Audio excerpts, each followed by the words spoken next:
Hi ಎಲ್ರಿಗೂ ನಮಸ್ಕಾರ. ನಾನು ನಿಮ್ಮ ಸಿಂಚು. ಇವತ್ತೊಂದು ಒಳ್ಳೆ ಬೇಕರಿ ಶೈಲಿಯ ಬನಾನಾ ಚಿಪ್ಸ್ನ ಹೇಗೆ ಮಾಡೋದು ಅಂತ ಹೇಳ್ಕೊಡಕ್ಕೆ ಬಂದಿದ್ದೀನಿ.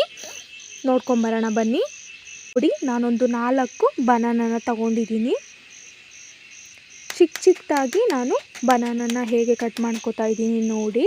ಅದನ್ನು ಸ್ವಲ್ಪ ನಾನು ತೊಳೆಯೋದಕ್ಕೋಸ್ಕರ ನೀರನ್ನ ತಗೊಂಡು ನಾನು ಸ್ವಲ್ಪ ವಾಶ್ ಮಾಡ್ಕೊಂಡಿದ್ದೀನಿ. ನಾನು ಚಿಕ್ಕದಾಗಿ ಕಟ್ ಮಾಡಿಕೊಂಡು ನೋಡಿ, ಸ್ವಲ್ಪ ಖಾರ ಪುಡಿ, ಉಪ್ಪು, ಸ್ವಲ್ಪ ಅರಿಶಿಣ ಹಾಕಿ ಚೆನ್ನಾಗಿ ಮಿಕ್ಸ್ ಮಾಡ್ಕೊಂಡಿದ್ದೀನಿ. ನಾನು ಒಂದು ಬಾಣಲಿ ಇಟ್ಟು ಎಣ್ಣೆನ ಬಿಸಿ ಮಾಡಿಕೊಂಡು ಚೆನ್ನಾಗಿ ಕಾಯಿಸ್ಕೊಳ್ಳಿ. ನೋಡಿ ಬನಾನನ ಹೇಗೆ ಬಿಡ್ಕೋತಾ ಇದ್ದೀನಿ ಅಂತ ಹೇಳಿ. ನಾನು ಹಾಫ್ ಆನ್ ಅವರು ಏನು ಮಿಕ್ಸ್ ಮಾಡ್ಕೊಂಡಿದ್ನಲ್ಲ, ಖಾರ ಪುಡಿ ಮತ್ತು ಅರಿಶಿಣ, ಉಪ್ಪು, ಅದನ್ನೆಲ್ಲ ಸ್ವಲ್ಪ ಒಂದು ಹಾಫ್ ಆನ್ ಅವರು ಬಿಟ್ಕೊಂಡಿದ್ದೆ ನಾನು.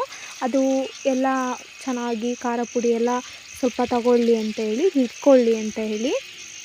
ನೋಡಿ ಹೇಗೆ ನಾನು ಬಿಡ್ಕೋತಾ ಇದ್ದೀನಿ ಅಂತ. ತುಂಬಾ ಟೇಸ್ಟಾಗಿ ಬರುತ್ತೆ. ಸೇಮ್ ಬೇಕರಿ ಶೈಲಿಲಿ ನಾವು ಯಾವ ರೀತಿ ಬನಾನಾ ಚಿಪ್ಸ್ನ ತಿಂತೀವಿ ಅದೇ ಥರ ನಾವು ಮನೇಲಿ ಮಾಡ್ಕೊಬೋದು. ಇದು ತುಂಬ ಚೆನ್ನಾಗಿ ಕರಿದ್ರೇ ತುಂಬ ಟೇಸ್ಟ್ ಬರೋದು. ಇಲ್ಲ ಅಂತಂದರೆ ಸ್ವಲ್ಪ ಮೆತ್ತೆ ಥರ ಆಗಿಬಿಡುತ್ತೆ. ಹಾಗಾಗಿ ನೀವು ಆದಷ್ಟು ಚೆನ್ನಾಗಿ ಕರ್ಕೊಳ್ಳಿ. ಅದನ್ನು ಸ್ವಲ್ಪ ಚೆನ್ನಾಗಿ ಬೇಯಿಸ್ಕೊಂಡ್ರೇ ತುಂಬ ಚೆನ್ನಾಗಿ ಬರುತ್ತೆ. ನೋಡಿ, ನಾನು ಎಲ್ಲನೂ ಬೇಯಿಸ್ಕೊಂಡು ಇಟ್ಕೊಂಡಿದ್ದೀನಿ ಚೆನ್ನಾಗಿ.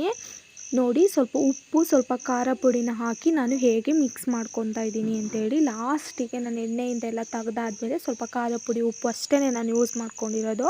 ಅದನ್ನು ತಗೊಂಡು ನಾನು ಚೆನ್ನಾಗಿ ಮಿಕ್ಸ್ ಮಾಡ್ಕೊತಾ ಇದ್ದೀನಿ. ನೋಡಿ ಹೇಗೆ ಬಂದಿದೆ ಅಂತ ಹೇಳಿ ಬನಾನಾ ಚಿಪ್ಸು. ಸೇಮ್ ಬೇಕರಿ ಶೈಲಿಲಿ ನಾವು ಹೇಗೆ ತಿಂತೀವೋ ಬನಾನಾ ಚಿಪ್ಸ್ನ ಅದೇ ಥರ ಬಂದಿದೆ. ನೋಡಿ, ತುಂಬಾ ಚೆನ್ನಾಗಿದೆ. ತಿನ್ನೋಕ್ಕೂ ಅಷ್ಟೇ ತುಂಬ ಟೇಸ್ಟಿಯಾಗಿ